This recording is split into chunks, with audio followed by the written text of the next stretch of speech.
বিশিষ্ট অতিথিদের উপস্থিতিতে রানীগঞ্জ শিল্পাঞ্চলে উদ্বোধন হলো সৃজনশীল একাডেমি নামে একটি কোচিং সেন্টার।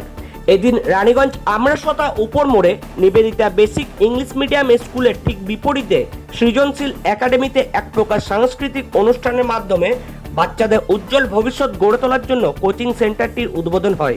এই অনুষ্ঠানে প্রধান অতিথি হিসেবে উপস্থিত ছিলেন নিবেদিতা বেসিক ইংলিশ মিডিয়াম স্কুলের principal Sudeshna Saha, ASK public school principal Asim Hazra সহ অনেক কচি কাচারা।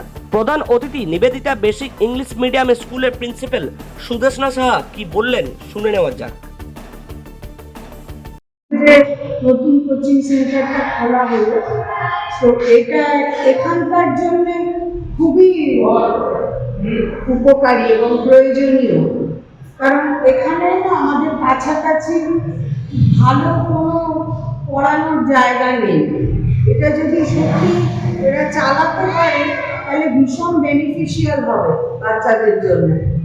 আর দ্বিতীয় কথা হচ্ছে যে ভালো ফ্যাকাল্টি যদি সিলেক্ট করা যায় তাহলে কিন্তু বাচ্চাদের এটা একটা বিরাট প্রিভিলেজ, কারণ কাছাকাছি প্রচুর স্কুল রয়েছে, সব বাবা মারা কিন্তু একরকম শিক্ষিত নয়, তারা যে বাড়িতে গাইডেন্স দেবে সবসময় তো সেটা হয়ে ওঠে না।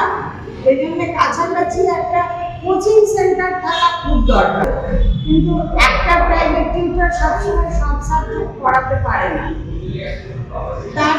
এটা যদি একটা কোচিং সেন্টার হয় তাহলে একই জায়গায় সব বিষয় পড়া যায়, একই জায়গায় সব বিষয় পড়া যায়।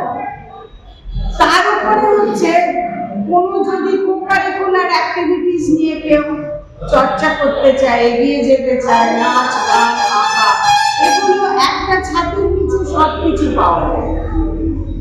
সেই জন্যে প্রাইভেট টিউশনের থেকে কোচিং সেন্টারটা অনেক সুবিধাজনক। আপনার বাচ্চার ভবিষ্যৎ নিয়ে কি আপনি চিন্তিত? তাহলে আর দেরি কিসে? এখনই যোগাযোগ করুন সৃজনশীল একাডেমিতে। আপনার বাচ্চার ভবিষ্যৎ উজ্জ্বল করার একমাত্র ঠিকানা হলো সৃজনশীল একাডেমি।